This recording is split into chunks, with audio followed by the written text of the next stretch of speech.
오늘 현실 안주의 믿음을 경계하라는 제목으로 하나님 말씀 증거하도록 하겠습니다.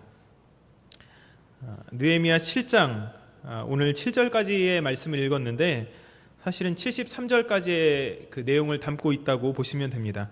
그래서 8절부터는 계속해서 이 포로에서 귀환한 자들의 명단이 나오고 있기 때문에 넣지는 않고 중간중간에 이렇게 필요한 말씀은 제가 언급을 하도록 하겠습니다.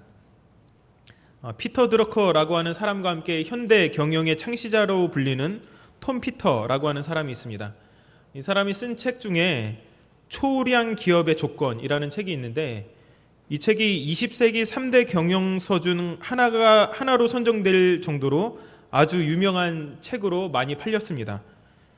그래서 그는 그 책에서 미국에서 운영이 잘 되고 있는 43개의 기업을 분석을 했습니다. 그래서 43개의 기업이 어떻게 운영을 잘 이끌어가고 있는지에 대해서 그가 분석을 했습니다. 근데 이 책이 발간된 지 2년이 지나고 난 다음에 다시 조사를 해보니까 43개 중에 14개의 기업이 재정 악화로 도산 위기에 놓여 있었다는 것입니다. 대단한 어려움을 겪게 되었다는 거죠. 30%나 되는 그런 우량 기업이 2년 만에 파산 직전까지 내몰렸다는 것입니다. 비즈니스 위크지가 그 이유를 분석했는데 결과는 매우 간단했습니다. 변화에 대한 반응과 응수의 실패, 이렇게 결론을 내렸습니다. 다시 말하면 현상 유지 혹은 현실 안주가 실패의 원인이었다는 것입니다. 사람은 선천적으로 변화를 두려워합니다. 그래서 켄 블랑카드라고 하는 교수가 그런 말을 했다고 하죠. 사람은 선천적으로 변화를 두려워한다. 그래서 그는 4가지 변화에 대한 두려움을 분석을 했는데 지식의 변화를 두려워하고 자세의 변화를 두려워하고 행동의 변화를 두려워하고 조직의 변화를 두려워한다는 것입니다. 현상 유지하는 것, 현실에 안주하는 것, 이것이 사실은 사람들이 갖고 있는 기본적인 마음의 습성이라는 것이죠. 저는 이 현상 유지라고 하는 것이 왜 어려운지를 다이어트를 하면서 깨달은 적이 있습니다. 제가 그 신대원 2학년 때 결혼을 했는데 결혼을 하기 위해서 살을 열심히 뺐습니다. 한 10kg 정도 뺐어요. 2달 동안. 그래서 날씬한 몸매가 되었거든요. 그러고 나서 중요한 것이 무엇일까요? 몸도 가볍고 이제 아침에 일어나는 것도 훨씬 더 수월하고 이래서 너무 좋았는데 그렇게 살을 빼고 난 다음에 중요한 게 뭐죠? 요요 현상이 오지 않게 하는 게 제일 중요하잖아요. 다시 예전의 몸으로 돌아가지 않는 것. 그래서 현상 유지를 해나가는 것이 현상 유지를 하는 것이 중요한데 사실 이 현상 유지라고 하는 말에는 함정이 숨어 있습니다. 그러니까 어느 한 군데에 머물러 있지 않다는 거죠. 계속해서 변화를 한다는 것입니다. 즉 현상 유지라고 한다는 것은 그렇게 우리가 생각하고 받아들일지는 모르지만은 사실은 그게 아니라 퇴보라는 거죠. 퇴보. 현상 유지를 한다는 것은 퇴보라는 것입니다. 쉽게 이야기를 하면 우리 마음은 어느 한 곳에 머물러 있지 않죠. 끊임없이 어떤 방향으로 움직이고 쉬지 않고 결정을 합니다. 우리의 믿음 또한 마찬가지라는 것입니다. 믿음은 계속해서 움직여요. 어느 한 방향에 머물러 있지 않습니다. 현상 유지라고 하는 것은 결국 머물러 있는 것처럼 보이지만 제가 다이어트 하면서 그것을 깨달았거든요. 머물러 있는 것처럼 보이지만 현상 유지가 아니더라고요. 그게 나중에 가니까 한 2달 다시 지나니까는 예전 몸무게 플러스 2kg 이렇게 되더라고요. 이게 우리가 현상 유지라고 하는 말 가운데 숨겨진 함정이라는 것을 알아야 된다는 것이죠. 믿음의 현상 유지라고 하는 것은 사실 머물러 있는 것이 아니라 끊임없이 우리가 퇴보하고 뒷걸음질 치고 있는 것입니다. 그것을 우리가 현상 유지라고 하는 말로 위로하는 거죠, 스스로. C.S. 루이스는 계란은 깨어나거나 썩어가거나 둘 중 하나이다. 크리스천에게 영적인 중립 상태, 정지 상태란 없다. 단지 자라거나 썩거나 둘 중 하나이다. 이렇게 말을 했습니다. 오늘 우리가 느헤미야 7장의 말씀을 한번 보시면서 우리 믿음을 한번 점검해 보기를 원합니다. 여러분의 믿음을 한번 들여다보십시오. 나의 믿음이 지금 어느 한 지점에 정박해 있고 머물러 있다고 생각하십니까? 여러분 사실 그것은 머물러 있는 것이 아니라 퇴보하고 있는 것입니다. 오늘 우리에게 주시는 말씀을 통하여서 우리가 믿음의 현실 가운데 만족하지 아니하고 계속되는 변화를 통하여서 영적인 발돋움과 성장을 위한 귀한 말씀의 시간이 되기를 원합니다. 오늘 우리가 오랜만에 느헤미야의 말씀을 보게 되었잖아요. 그 이전까지의 이야기들을 잠깐 살펴보면 대적들의 끊임없는 회유와 협박에도 불구하고 성벽 공사가 52일 만에 기적적으로 완공이 되었습니다.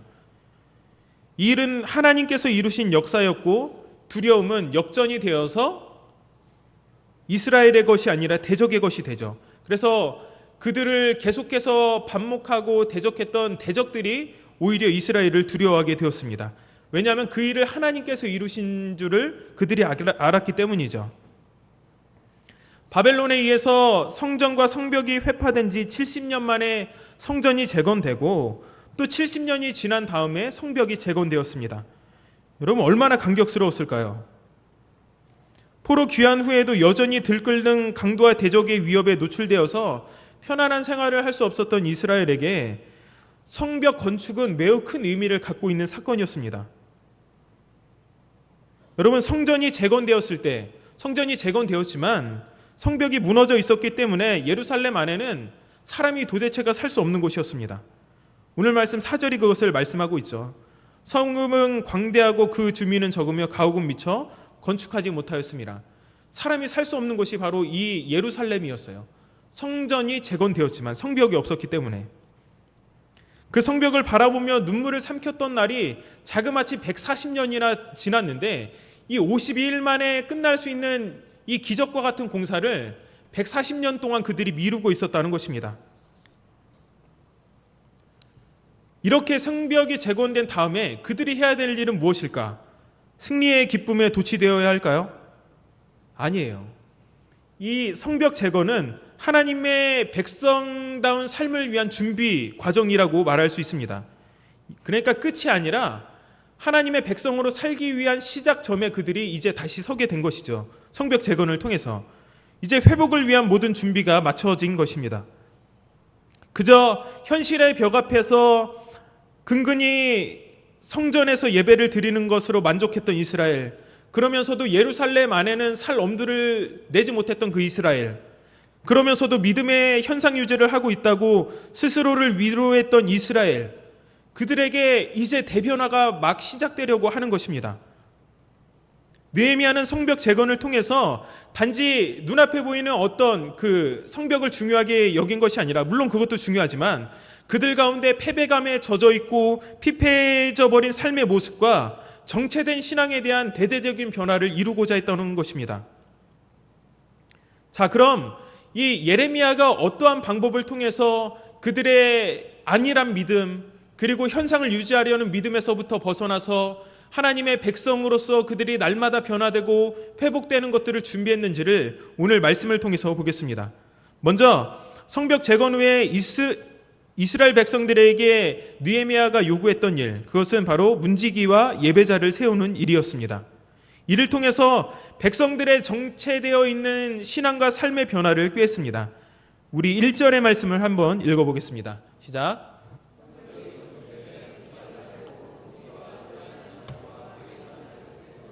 아멘.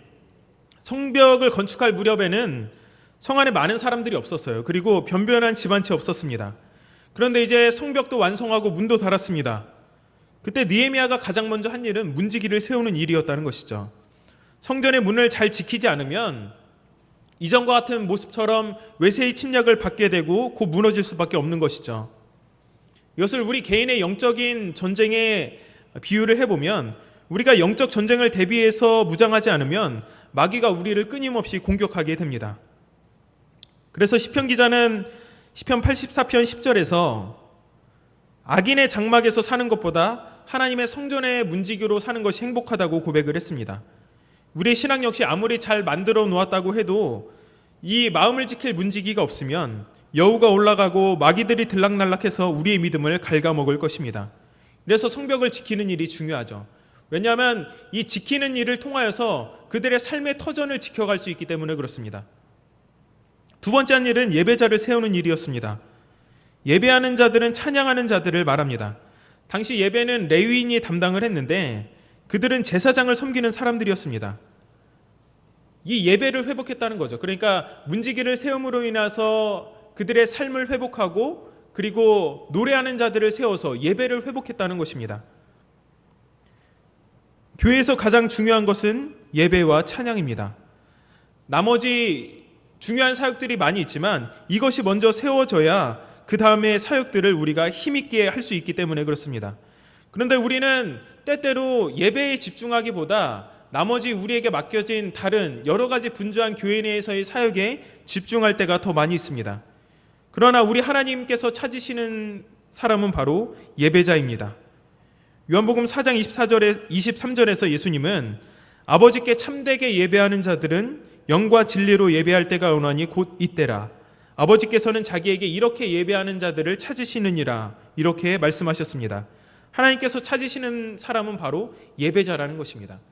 예배를 소중하게 여기는 사람이 교회의 나머지 사역에도 집중하고 그리고 더 잘할 수 있다는 것이죠.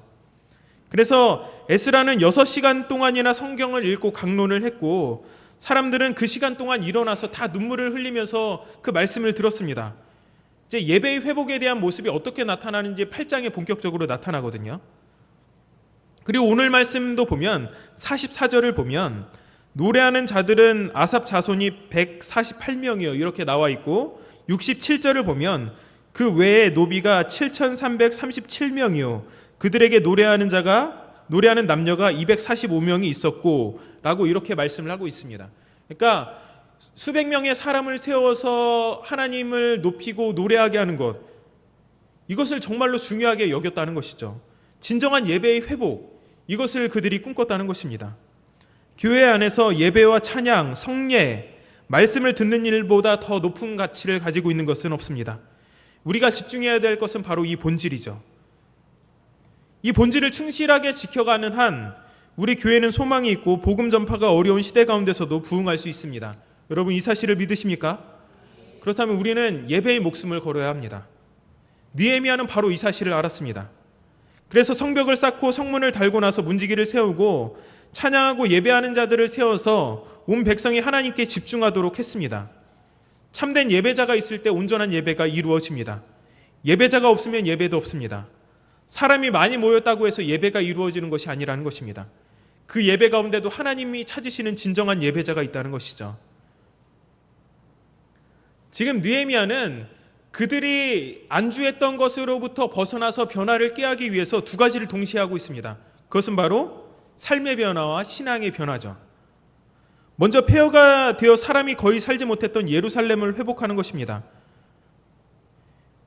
성벽 재건과 함께 예루살렘은 다시 신앙의 중심지가 되어야 했습니다. 그러려면 그 안에 사람들이 다시 많이 이전처럼 북적북적거리고 많은 사람이 거기에 거주해야겠죠.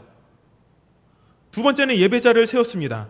이를 통해서 그들의 삶 가운데 무너져 있던 신앙을 다시 회복하고자 했던 것입니다. 분명히 그들에게는 큰 변혁이 일고 있습니다.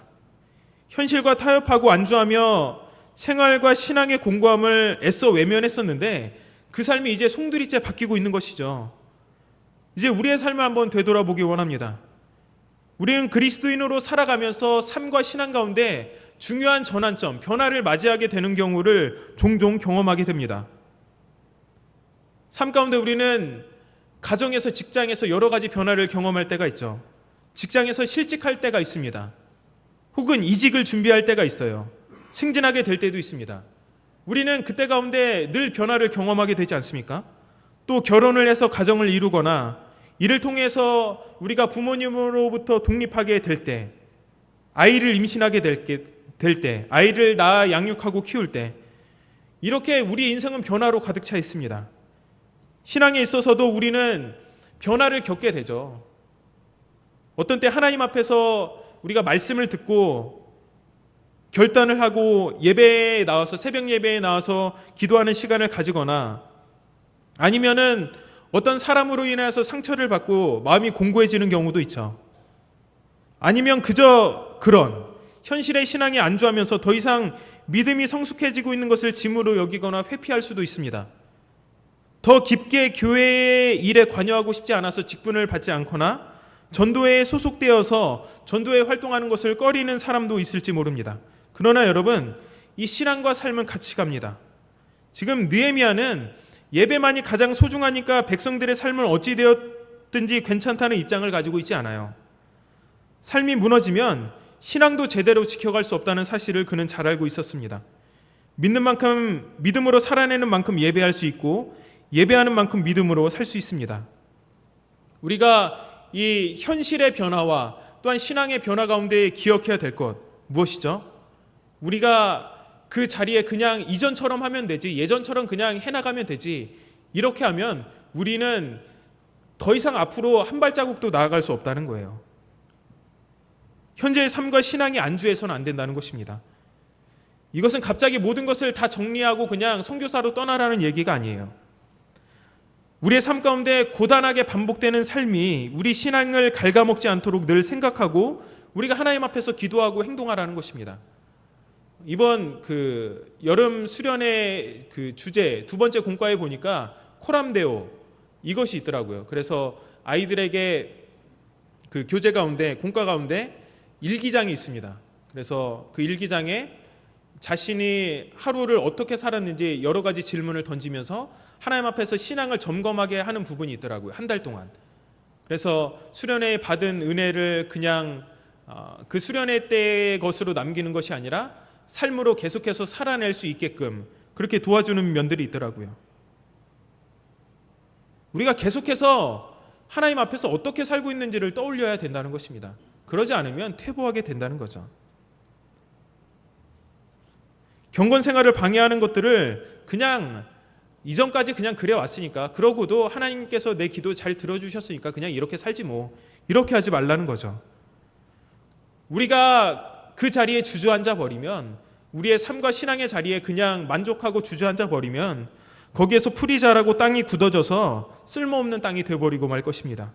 계속해서 우리는 하나님의 방법을 찾아야 돼요. 신앙 가운데, 우리의 삶 가운데. 그리고 더 많은 시간을 하나님 앞에 드리기 위해서 어떻게 해야 될지를 우리는 늘 고민해야 된다는 것입니다. 그래서 삶과 신앙의 변화를 추구하고, 그리고 내 삶의 자리에서 그냥 안주하려고 하는 그런 모든 연약함은 우리가 벗어내야겠습니다. 현실에 안주하지 않고 다시금 믿음의 공동체로 도약하기 위해서 느헤미야가 취한 두 번째 방법은 하나님을 경외하는 일꾼들을 세웠다는 것입니다. 성문지기와 예배자들을 정한 느헤미야는 성을 지킬 수 있는 사령관을 임명합니다. 2절의 말씀을 우리 다 함께 읽어보겠습니다. 시작.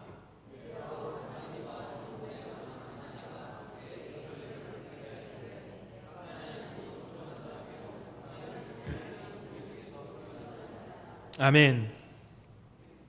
지금 계속해서 그 행정적인 일을 하고 있죠. 느헤미야가 혼자 일을 할 수 없기 때문에 신실한 사람들에게 일을 맡겨서 그 일을 분할합니다. 그런데 선발의 기준이 충성스럽고 하나님을 경외하는 사람이었다는 것에 우리는 주목해야 합니다. 사도행전 6장에서도 사도들이 바빠져서 이 교회 일을 돌볼 7 집사를 선출할 때에 그들이 취했던 기준과 다르지 않죠. 그래서 사도행전 6장 3절은 이렇게 말씀합니다. 형제들아, 너희 가운데서 성령과 지혜가 충만하여 칭찬받는 사람 7을 택하라. 세상의 기준과는 분명히 다르죠. 행정 능력이 좋거나 리더십이 뛰어난 사람을 선발하지 않았어요. 그 사람들이 우리 세상의 기준으로 봤을 때는 첫 번째일 것 같은데, 교회 일꾼을 세우는 기준은 그렇지 않았다는 것입니다. 충성스럽고 하나님을 경외하는 사람이 선발의 조건이었다는 것이죠. 하나냐는 하나님이 인정하실 만한 정직함과 성실함을 겸비한 사람이었습니다. 그는 성전의 북쪽에 있던 영문을 관리하던 그 관리였는데, 그가 참 말씀에 입각한 그런 삶을 살았던 것 같아요. 그래서 그에게 쓰여진 단어가 에메트라고 하는 단어인데, 충성스러운, 그래서 변치 않는 신뢰성을 가지고 있고 불변성을 가지고 있고 지속성을 가지고 있는 이 단어가 에메트라고 하는 단어거든요. 그래서 이러한 그의 충성스러움, 신실함, 이런 것들은 다른 사람과 비교할 수 없을 정도로 탁월한 사람이었습니다. 그래서 2절의 마지막 부분에 그렇게 말씀하고 있죠. 충성스러운 사람이요 하나님을 경외함이 무리 중에 뛰어난 자라. 탁월한 사람이었다는 것입니다. 그의 충성스러움과 하나님을 향한 경외는 많은 사람보다 뛰어났다는 거죠. 또 한 명의 지도자 하나니는 느헤미야의 친동생입니다. 근데 이 낙하산이 아니에요. 동생이라서 단지 이 사령관으로 임명한 것이 아니라는 것이죠. 그는 느헤미야가 아닥사스다 왕궁에 있을 때 예루살렘의 상황을 알려주었고 성벽 건축에도 열심히 참여했던 사람입니다. 성전 복구에 앞장서서 일한 사람이었다는 거죠. 그 누구보다 열심히 밤낮으로 일했던 사람이었기 때문에 그에게 일을 맡겼다는 것입니다. 충성된 모습이 그에게도 있었다는 것이죠. 이렇게 하나님을 경외하고 충성스러운 일꾼을 세우는 것은 그들에게 있어서는, 그들 공동체에 있어서는 사실은 큰 변화였어요. 왜냐하면 우리가 이미 살펴본 것처럼 당시의 고위층 관료들과 제사장들은 이방인들과 통혼하고 그리고 긴밀한 관계를 맺고 있었습니다. 지도자들과 부자들은 고리대금으로 백성을 괴롭혔고 돈을 갚기 위해서 자신의 가족을 팔아야 하는 상황에도 그들을 돌아보지 않았어요. 민족을 착취했죠. 사회적 강자는 횡포를 일삼고 약자는 억압당하면서도 그 누구도 나서지 않았어요. 그냥 현실에 안주하면서 악순환의 모습을 계속 되풀이하고 있었을 뿐입니다. 고착화된 그들의 믿음 없는 현실 가운데 칼을 꺼내든 게 이 느헤미야죠. 그래서 담대하게 외치지 않습니까? 이방인의 손에 팔린 우리 형제들을 우리가 애써서 다시 찾아왔는데 너희가, 동족이 된 너희가 다시 팔아서 되겠느냐? 당장 이 일을 멈추어라. 그리고 하나님을 경외하는 가운데 행하라. 이것이 바로 느헤미야의 말이었습니다. 여러분, 느헤미야의 탁월함은 성벽 건축이라고 하는 역사를 달성한 데 있지 않습니다. 밖으로는 대적들로부터 이스라엘을 지키고 안으로는 이 성벽 건축과 함께 그들의 마음 가운데도 무너져 있던 삶과 신앙을 구축하는데 이 느헤미야의 탁월함이 있었다는 것입니다. 지금 그 일을 하고 있는 것입니다. 이제 외면에 보이는 성벽을 세웠으니까 그들 내면 가운데 무너져 있던 삶과 신앙을 다시 세우는 거죠. 그 일을 위해서 충성스러운 사람을 뽑고 있는 것입니다. 사회적 변혁을 일으키고 있는 거죠. 백성을 다스리는 자는 어떤 기준이 있어야 된다고요? 하나님을 경외해야 하고 그리고 충성스럽게 그 일을 감당할 수 있는 사람. 이것이 필요했다는 거죠. 우리 교회 가운데 세워지는 일꾼들도 그러해야 합니다. 하나님을 경외하고 충성스러운 일꾼. 우리 아영교회 직분자들은 모두 이러한 분인 줄 믿습니다. 우리는 스펙이 제일인 세상 가운데서 살아가고 있습니다.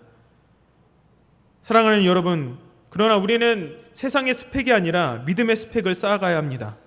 하나님으로부터 인정받는 것을 우리의 삶의 최고의 가치로 여겨야 된다는 것이죠. 충성스러운 믿음의 일꾼이 되시기 바랍니다. 여러분, 교회 안에 분란이 일어나고 반목이 일어나는 이유는 하나님을 경외하지 않기 때문에 그래요. 그러다 보니까 자신의 주장을 내세우고 그 의견이 서로 맞지 않기 때문에 하나가 되지 못하는 것이죠. 왜 교회 안에 충성된 일꾼이 필요합니까? 그래야 많은 사역을 감당할 수 있기 때문에 그래요. 사사건건 어느 것에 대해서 지적하고 덕을 세우지 않는 말로서 서로에게 상처를 주면 자라갈 수가 없어요. 그냥 거기에 머무르게 되는 것입니다. 한 발자국도 나아갈 수 없다는 것이죠. 여러분, 이것이 이 하나님을 경외하는 일꾼을 세웠다는 것이 오늘 우리에게 주는 메시지는 분명합니다. 이미 직분자로 세워주신 분들은 바로 그러한 모습으로 나아가야 되고 하나님을 경외하며 충성스러운 일꾼이 더욱더 될 수 있도록 노력해야 되고 앞으로 직분자로 세워지기를 원하는 분들은 바로 이 본질을 놓치지 말아야 된다는 것입니다. 왜냐하면 우리 교회 안에서 우리에게 주어지는 직분은 인간의 것이 아니라 하나님께서 우리에게 주시는 것이기 때문에 그렇습니다. 느헤미야는 하나니와 하나냐에게 성문의 개폐, 열고 닫는 것과 성벽의 파수에 관련한 사항을 지시합니다. 그래서 오늘 말씀 3절을 보면 내가 그들에게 이르기를 해가 높이 뜨기 전에는 예루살렘 성문을 열지 말고 아직 파수할 때에 곧 문을 닫고 빗장을 지르며 또 예루살렘 주민이 각각 자기가 지키는 곳에서 파수하되 자기 집 맞은편을 지키게 하라 하였노니, 이렇게 말씀하고 있습니다. 문지기는 주의를 기울여서 철저하게 청문을 지켰습니다.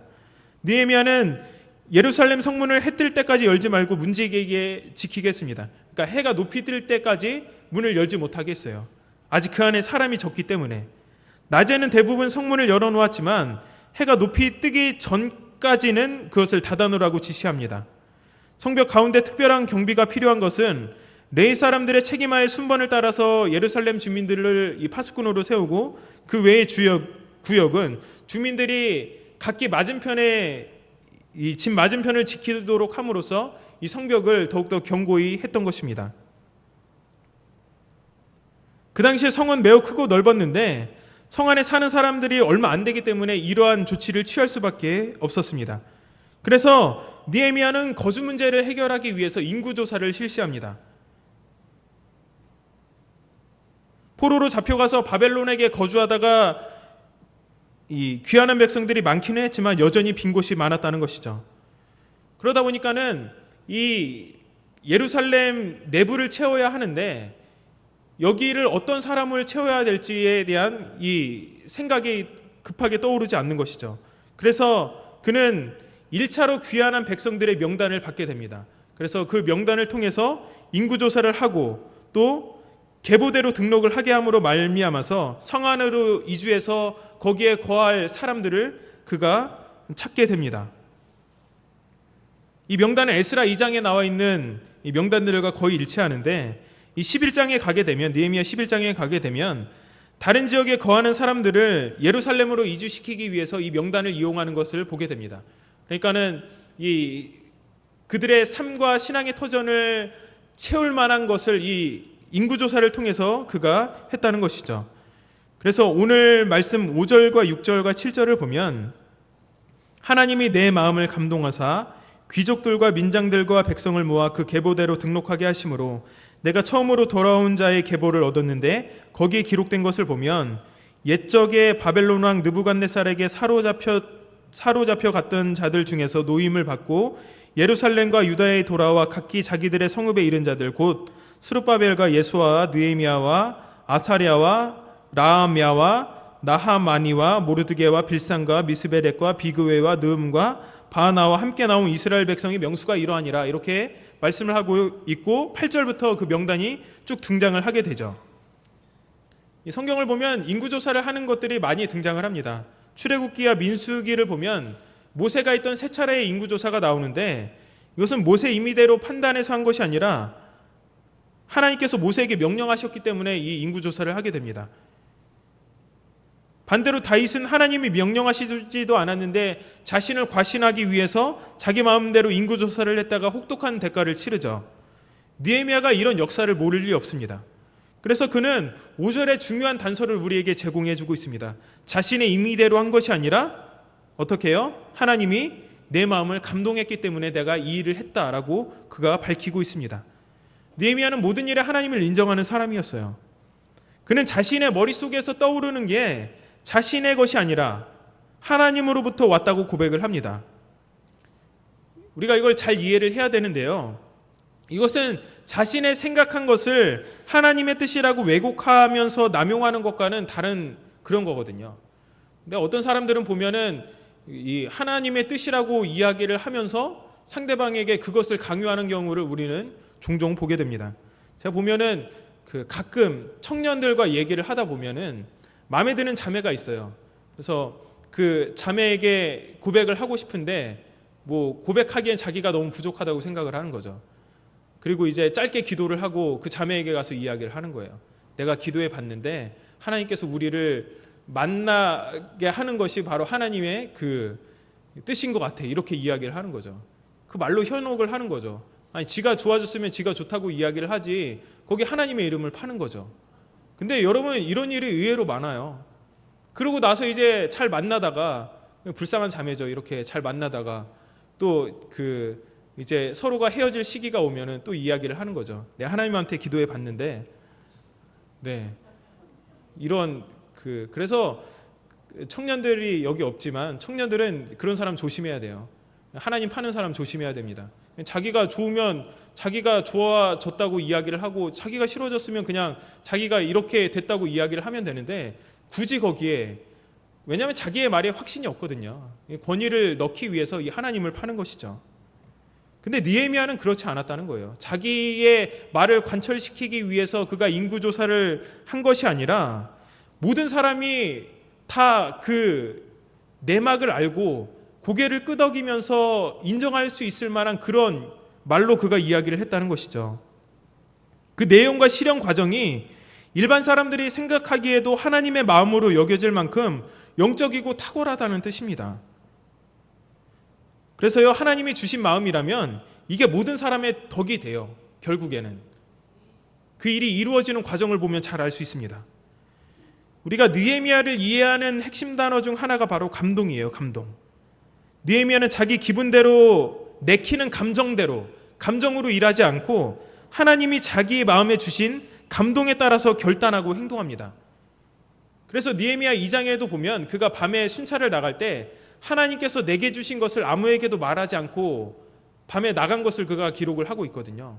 하나님께서 자기에게 말한 것, 이것을 따라 그는 늘 행동을 했다는 것이죠. 영적으로 매우 민감한 사람이었다는 것입니다. 우리도 이 느헤미야처럼 하나님이 주시는 감동을 따라 결정하고 행동을 해야 합니다. 이런 모습이 우리에게 필요하다는 거죠. 근데 이것을 매우 주의 깊게 우리가 살펴봐야 하는데, 이것이 과연 정말로 하나님으로부터 온 것이 맞는가? 이것은 일이 실행되고 또 그 일이 이루어지는 과정을 보면 우리가 잘 알 수 있게 됩니다. 그래서 그는 이 세분화를 해서 인구조사를 하나하나 진행하죠. 그래서 일반, 회중, 남녀, 종, 그리고 노래하는 사람을 따로 구분했습니다. 모두 세어보니 약 5만 명 되는 사람이 그들 가운데 있었습니다. 나아가서 짐승의 수도 세었죠. 그래서 말이 736마리, 노새가 345마리, 낙타가 435마리, 나귀가 6720마리, 이렇게 그는 자세하게 그들 가운데 있는 인구와 가축들을 조사합니다. 사람의 수를 세우고 짐승의 수를 셉니다. 구약에서는 짐승들이 사람들과 같이 살기 때문에 매우 중요했거든요. 그래서 가축은 부의 상징을 의미하기도 했습니다. 그리고 마지막 절을 보면 하나님의 교회가 안정되고 잘 움직일 수 있도록 기반을 마련합니다. 73절을 보면 이와 같이 제사장들과 레위 사람들과 문지기들과 노래하는 자들과 백성 몇 명과 느디님 사람과 온 이스라엘 자손이 다 자기들의 성읍에 거주하였느니라, 이렇게 말씀함으로 이 인구조사를 끝내게 됩니다. 그는 성벽 건축과 함께 모든 상황을 다시 재정비해요. 말씀드렸지만 이 성벽은 그들 가운데 어떤 자존심을 의미하는 것이 아니라 그들의 내적인 삶을 변화시키기 위한, 그리고 신앙을 변화시키기 위한 장치였습니다. 문지기와 예배자를 세워서 가장 급박한 삶과 신앙의 문제를 다루었고요. 그리고 하나님을 경외하는 지도자를 뽑아서 변화된 삶이 유지될 수 있도록 만전을 기합니다. 그리고 황폐화된 이스라엘 예루살렘 내부에 다시 사람들이 이주해서 거기에 살도록 하기 위해서 인구조사를 실시합니다. 그리고 이 모든 것을 마치고 마침내 하나님 앞에 모여서 감격적인 예배를 드리게 되는데, 그것이 8장부터 이제 등장을 하게 됩니다. 여러분, 오늘 우리는 현실에 안주하는 믿음을 경계하라는 제목으로 말씀을 나누었습니다. 우리의 삶 가운데도 이러한 신앙의 모습이 필요합니다. 우리 이 시간 기도할 때 다 함께 오늘의 말씀을 생각하시면서 기도했으면 좋겠는데요. 오늘 여러분에게 안주하고 있는 현실이 무엇이 있는지 한번 생각해 보시기 바랍니다. 삶과 신앙의 모든 삶 가운데 정체되어 있는 신앙이 아닌 믿음의 삶의 변화를 이루어 가셔야 하는 부분들이 있다면 그 부분들을 이 시간 하나님 앞에 다루고 또 기도할 수 있는 시간이 되기를 바랍니다. 또 하나님을 경외하는 충성스러운 일꾼이 되기를 위해서 나 먼저가 그런 사람이 될 수 있기를 위해서 이 시간 기도하시기 바랍니다. 또 하나님께서 주시는 감동을 따라서 움직이는, 그래서 하나님께서 우리에게 말씀을 주시는 것들을 쫓아서 나아갈 수 있는 그런 하나님의 자녀가 될 수 있기를 위해서 이 시간 한 목소리로 기도했으면 좋겠습니다. 기도하겠습니다.